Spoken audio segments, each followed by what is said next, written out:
LeBron James is growing frustrated in Los Angeles, and there's growing buzz in league circles that a South Beach reunion could be in store. With LeBron's return to Miami propel the Heat into title contention, we'll break down the latest rumors and more in today's episode of Locked On Heat.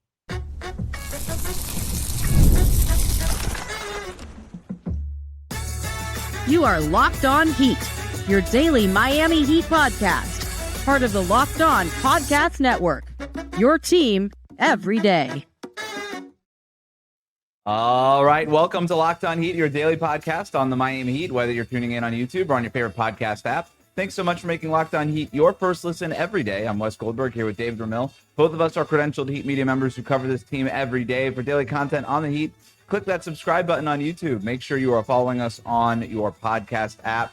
Today's episode is brought to you by FanDuel. Right now, new customers get $150 in bonus bets when your first $5 bet wins on FanDuel. Have a great show for you today. Could LeBron James take care of some unfinished business in Miami? And we've got some new reporting on the latest on Terry Rozier and his gambling probe that we'll get to in a second. First, David, I want to start with this sound from Udonis Haslem, who, as we know, has a role within the Heat's front office, and said this on ESPN's NBA Today during their discussion about LeBron James and the Lakers. Put yourself in a position where you can win a championship and land a plane. That is not in LA. I don't give a damn who they bring to LA. That is not a championship roster right now with the LA Lakers. If LeBron James wants to put himself in a championship situation, then there has to be another opportunity out there that he needs to look for. I do know a place where he is welcome, and he will always be welcome, just to put that out there. You know what I'm saying? The keys under the mat? So, David, first of all, does that count as tampering? And I don't know. What are your thoughts on LeBron potentially returning to Miami? I love how unabashedly supportive of the Heat he is. Like, I mean, it's obviously well known that UD is Heat culture embodied, and yet he does not mince words. He doesn't hide. He doesn't pretend. He's like, yeah, I'm a media member, but damn right, I'm going to represent the Heat, and he does. And it's like at every opportunity, he's pitching the Heat as many times as possible in every way imaginable. So I love it. As far as Can I jump the in LeBron, right there? Sorry, yeah. I'm glad you brought that up because talking to people in Vegas, people like Udonis Haslem on TV. Like that's not just a Miami Heat thing. You think that would be kind of obnoxious? It's like, oh, he's just always kind of shilling for the team that he works for and all these things. People legitimately like Haslem on TV, so it's. I'm glad to hear that. Yeah, no doubt. I think he's not Kendrick Perkins. You know, he doesn't just say things for the sake of saying things. I think UD has a very astute interpretation of today's game and the players. And I think the way he relays that is very familiar and comfortable for a lot of people. So, yeah, I mean, I know he's supportive of the Heat. He's always going to be associated with the Heat. And yet that doesn't change his ability to dissect the league and talk about it in an open and frank way that makes people feel comfortable. So I do appreciate that other people find him as enjoyable as we do. As far as the LeBron news, though, I'm kind of conflicted. I think I would be on the surface. My first instinct is to say I'm supportive of the move because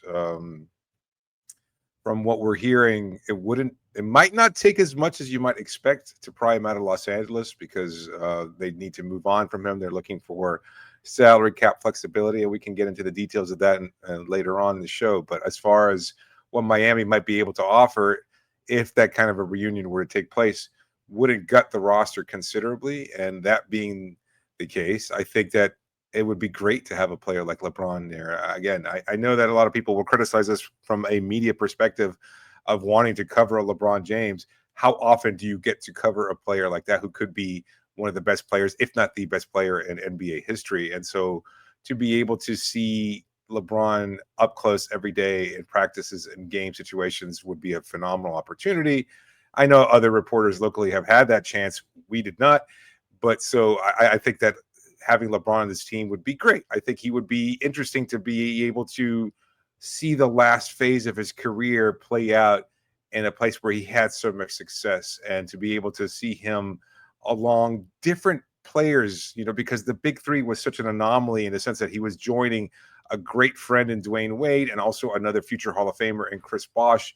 And that team had such clear championship aspirations assembled specifically for the pursuit of titles and was built around those big three players this would be a different incarnation of the Heat in many ways. And yet to see him play alongside a Bam Adebayo or a Tyler Herro or anybody else in his roster, I think would be a fascinating experiment. And just if you love basketball and you love the Heat organization and you love following this team, I think it would be great to see a player like that. Having said all that, the conflict for me is in that a LeBron-led team or a team with LeBron up to this point in his career have always been very heliocentrically built around LeBron. He is the center of that team's universe, and for good reason, because he is one of the best players on the planet and one of the best players in NBA history. And so when you have a team like that with LeBron at its center, everybody has to learn how to conform around that. And so I'm curious to see if LeBron is willing to take a step back, because I think we saw a little bit of that last year when Luka Doncic was acquired by the Lakers. And yet I think that that's kind of part of the problem with LeBron right now, is that he doesn't feel quite comfortable in Los Angeles, recognizing that it might not be his team any longer. And if that's the case, would he want to reestablish that authority back in Miami? And would players like Bam... I would say no. Why? Why would he? If he's barely willing to take that step back for Luka, if that's what we want to believe, why would he do that for Bam or Herro or Norm Powell? Right. No, I agree with that. And by the way, I wouldn't disagree with him. Why should he? He's better than all of them. He might, like, Luka right now is better than LeBron. Yes. LeBron, that's a top five player. That's sort of the idea of why I kind of am into it, right? Oh, yeah. I think Tyler Herro and Bam Adebayo are very good basketball players, but top out, and we've talked about this a lot, probably is number 2 options. LeBron is a number 1 option. And look, I don't, before we go any further, we should at least mention there is absolutely no reporting on whether or not the Heat are engaged in trade talks for LeBron James, or even if this is realistic. You know what I mean? But the idea that everything that we're doing right here is just based off of what Udonis Haslem is saying and sort of the hypothetical idea of LeBron in Miami. Okay, so let's just get that out of the way first before people start commenting on this will never happen, whatever. Just let us dream and let us have some off-season content. Okay. There's some buzz though. I mean, there's the feeling that LeBron is disgruntled, and so is it a direct link to Miami or any other team at this point? No. But there seems to be the growing belief that he's not happy with the Los Angeles front office anymore, and I don't see any reason why he should, given what their offseason. Growing belief. I mean, he said it in a statement. Yeah. Right. I mean, the statement is right there from Rich Paul, and right. and that's fair. And look, I do think that statement was closer to a trade request than people think it was initially, at least. And that was my immediate take. And now it feels like people are starting to really figure out, oh, the idea of LeBron getting traded, that's not impossible, right? And what are the Lakers looking for and things like that? And I want to go to something that Dan Wakey said, who covers the Lakers and the Clippers down in LA, on the Zach Lowe podcast earlier this week. And he sort of rhetorically asked, making the point, and it's a good point, that, hey, LeBron James, he's not easy to trade in today's CBA landscape, right? People keep trying to tie him to the Cavaliers. The Cavaliers can't do it. They're over the second apron. How are they going to trade for LeBron? It's nearly impossible for them. It is impossible for them to do. Maybe the Knicks can get involved, but there are all these aprons and make it very complicated. And Dan Wakey made the point of who has $53 million in expiring salary just lying around that they can offer the Lakers. Because the Lakers want the 2027 cap flexibility. They don't want a ton of stuff on the books. They want 2026, 2027 cap flexibility so that they could build around Luka. And like I said, Wakey was asking it rhetorically, and I'm screaming at the podcast, the Miami Heat. The Miami Heat literally have all of that money in expiring salary. Now, we don't need to necessarily get into what else it would take, draft picks, all these other things. But in terms of what it is that the Lakers would potentially be looking for LeBron James, the very center, the base level offer has to include enough expiring salary. If they're not getting like the superstar player, co-star that they're getting back to play next to Luka, that I guess would be the number 1 option. Like, who cares about free agency? Let's just get that player right now for Luka, right? Like, you could do that. Who's within Luka's time frame. But absent of that, could we get the expiring salary so that we could go chase some real free agents over the next couple of years? And the Heat could definitely do that. And that's the part that should at least be mentioned. So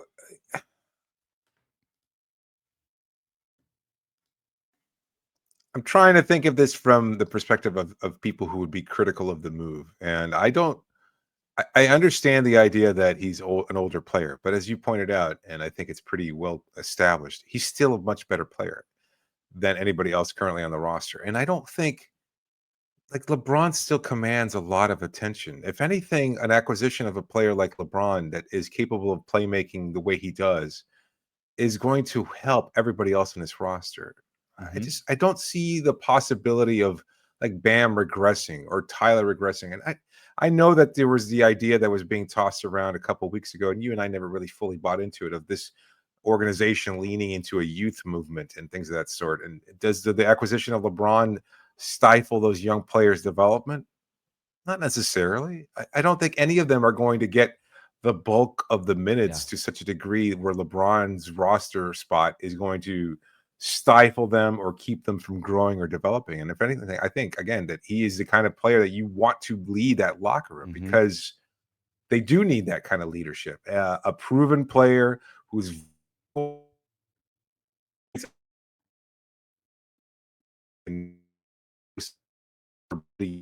and to even at this stage in his career, still working, still developing, still trying to be the greatest.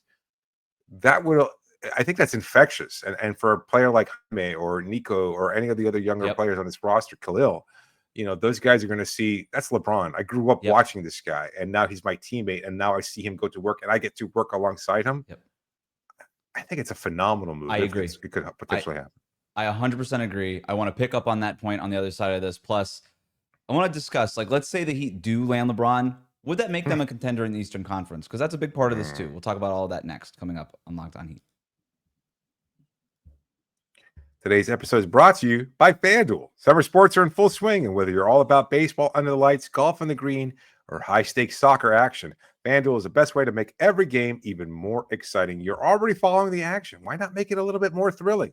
With FanDuel, you can get in on the game while your friends are getting sunburned at the beach. It's really easy to use, it's fast to pay out, and it makes even regular season games feel like must-watch events. Whether you're placing a same-game parlay or watching a bet ride into the ninth inning, FanDuel makes it feel like you're part of the action. And if you're new to FanDuel, well, guess what? Now is the best time to join, because new customers can bet just $5 and get $150 in bonus bets if your first bet wins. Open the FanDuel app today or visit FanDuel.com to get started. We'll be right back. Thanks again for making Locked On Heat your first listen every day. Like and subscribe on YouTube. Follow us on your favorite podcast app. Picking up on the point that you made right before we went to break there, LeBron James is a great player to have for young players to learn from. And hypothetically, this Heat team, and you just plop LeBron James onto it, right?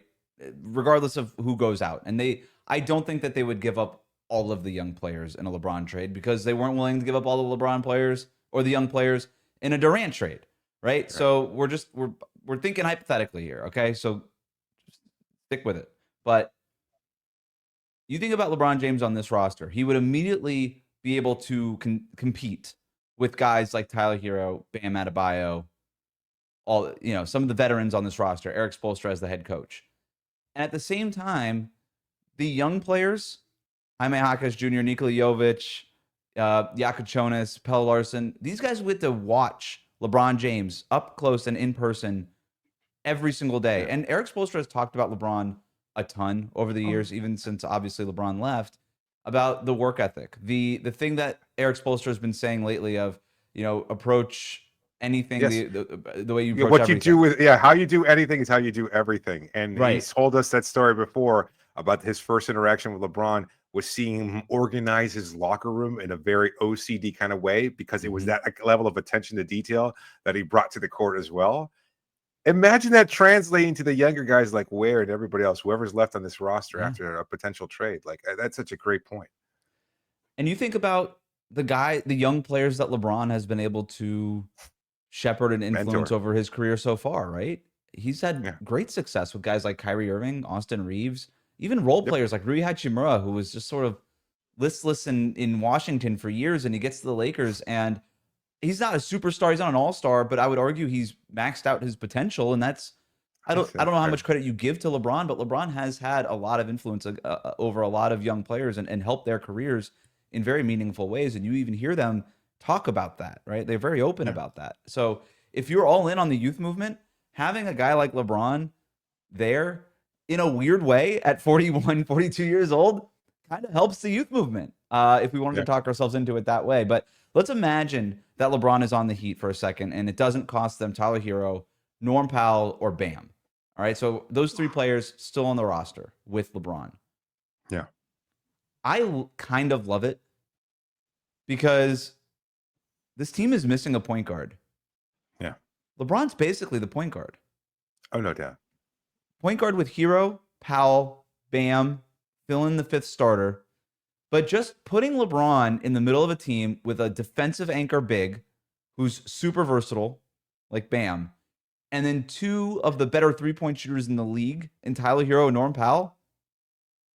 If LeBron is concerned that the Lakers are now a Luka Doncic team, what I just described to you in Miami, that's a LeBron team. Defensive big man, anchor big man, elite shooting around him, and then him having the ability to control the entire offense the way he wants. That is a LeBron team, and it's the exact kind of team that he has won with before. Does he play at the 3? Does Bam slide? Is it like he and Bam kind of sliding? LeBron's more of a 4 now. If that's what you want him defending as a low. Yeah, Bam at small forward then, I guess in theory. Bam's the 5. Bam at the. What about Khalil? Coming off the bench, baby. You want shooting around LeBron. So who's the rest of your starting lineup? Powell, Herro, Herro, Powell, LeBron, Bam. Figure out the other guy. Wiggins is I'm assuming going out in the trade. Wiggins and Terry. Yeah, they'll figure it out. Figure out the fifth guy. Who cares?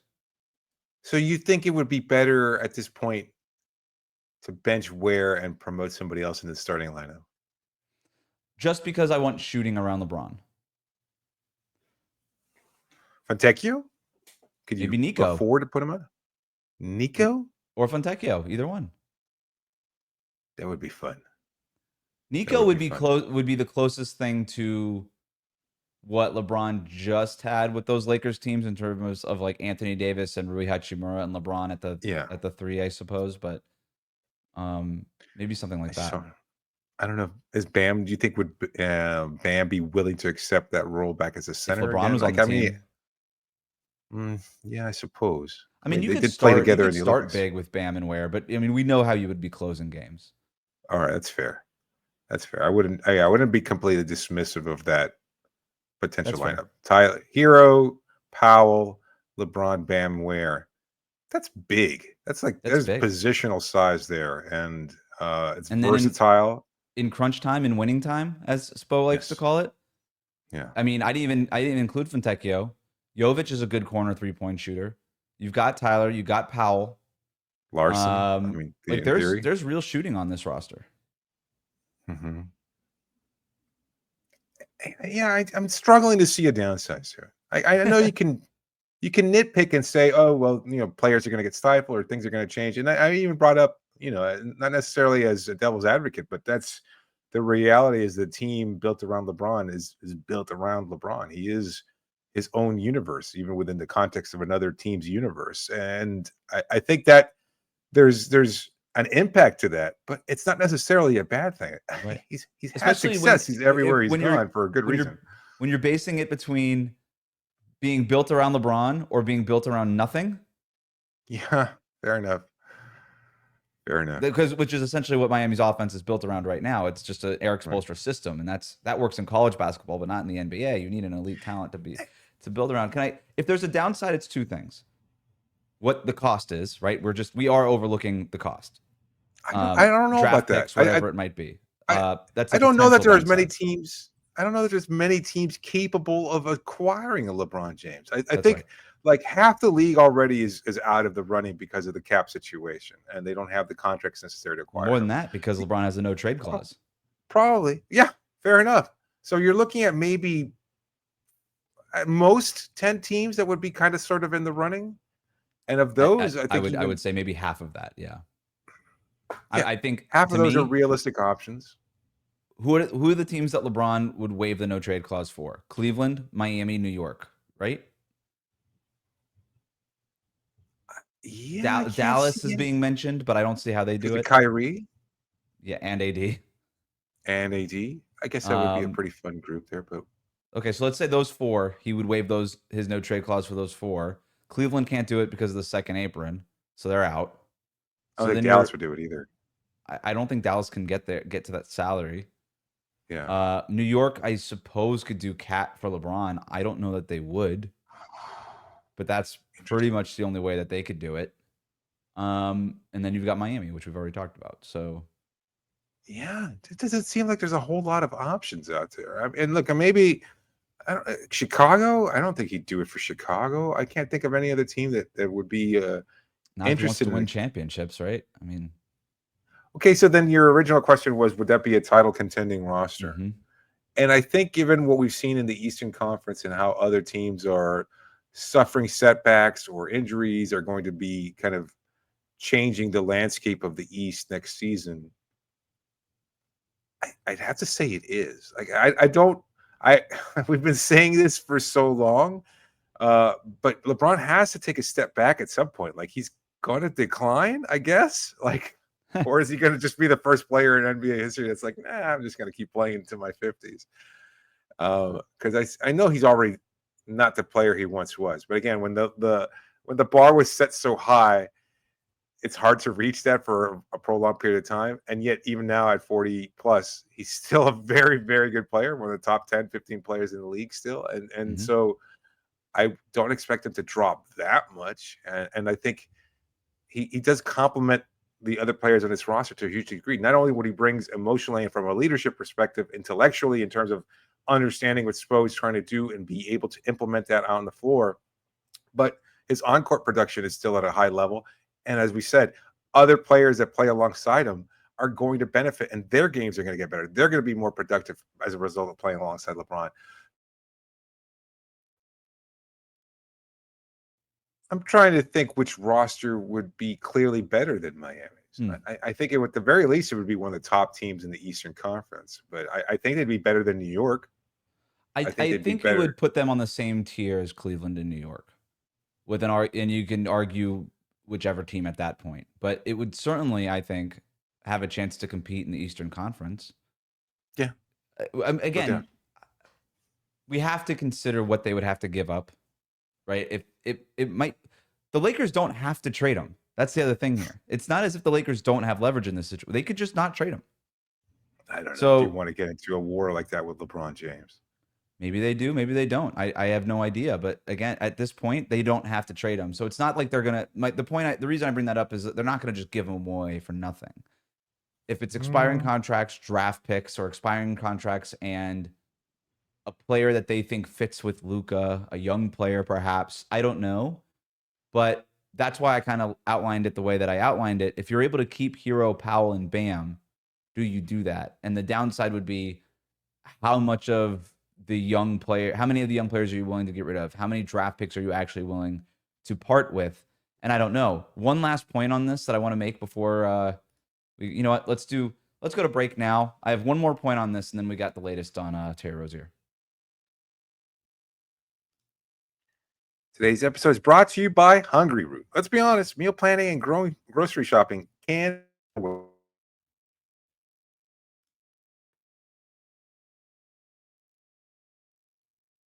options based on what you like and what you need. Hungry Root uses their smart cart technology to recommend groceries, recipes, and even supplements tailored to your preferences. Whether you're dairy-free, gluten-free, focused on gut health, or a vegetarian like me, or just trying to eat better, Hungry Root's got you covered.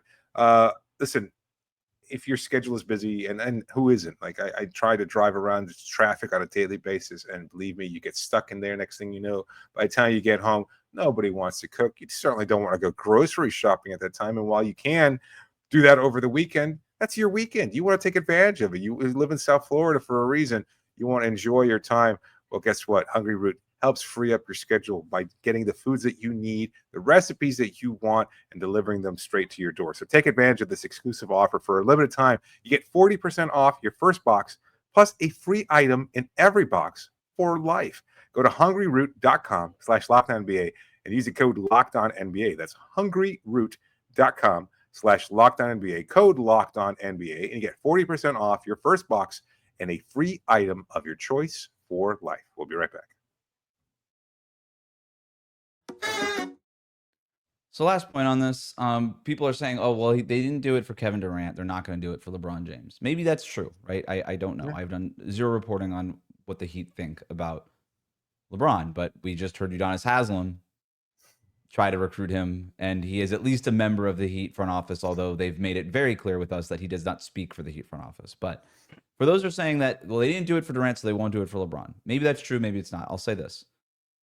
They made the decision not to trade everything for Kevin Durant the day before Tyrese Halliburton tore his Achilles. It is a different Eastern Conference now than it was when they made that decision then, in the terms of it being even more wide open. The team that just won the Eastern Conference is not going to win the Eastern Conference this upcoming season. Sure. That makes it even more wide open than it's ever been. And the Celtics have made a lot of moves since then too, right? Al Horford looks like he's on the way out. They've traded Drew Holiday. They've traded Kristaps Porzingis. Like, that is not a roster that looks like it's going to win 50 games this year right now. So a lot has changed since they had to make a decision on Durant. Yep. So I just that's all I'm saying. I just want to put that out there. Last word on this, David.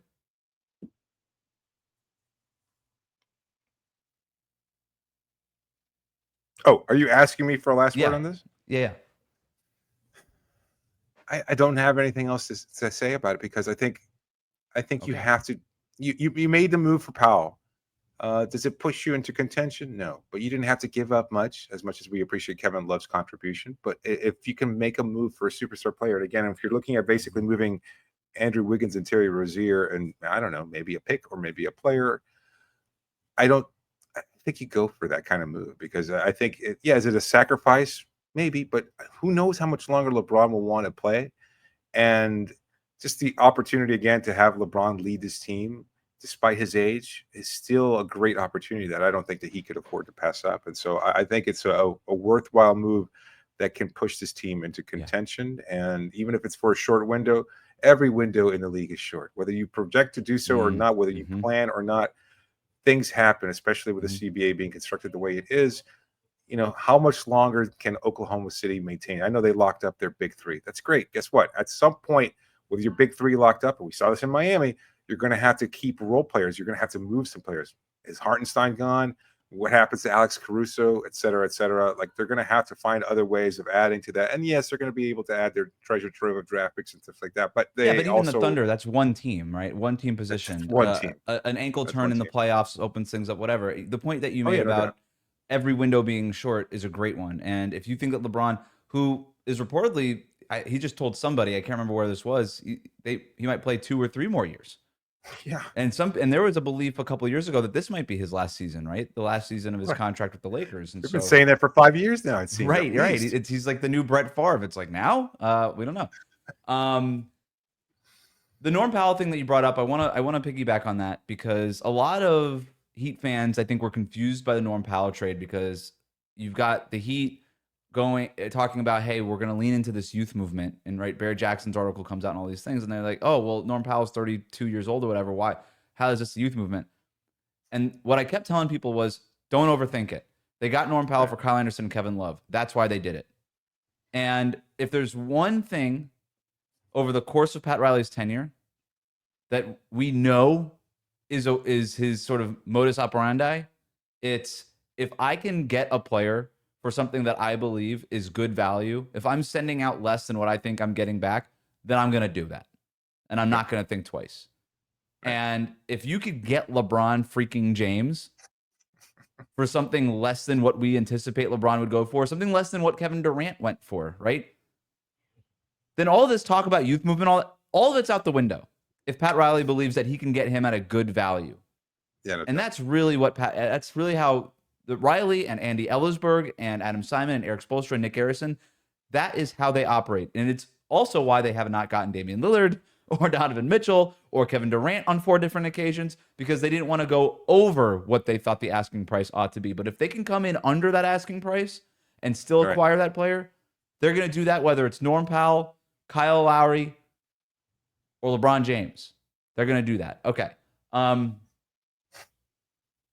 Last thing on Terry Rozier, and then we'll get out of here. We don't have to spend a ton of time on this, but Shams had previously reported that Terry Rozier had been cleared of any involvement in a gambling probe, but then Pablo Torre and then later Chris Haynes reported this week that no, the federal investigation into Rozier remains ongoing and that he has not been cleared of any of that of that in that investigation. So federal investigators are looking into unusual betting patterns surrounding Rozier's performance in a March 2023 game while he played for the Hornets. So I want to talk about this to provide some background and catch people up for those who don't know.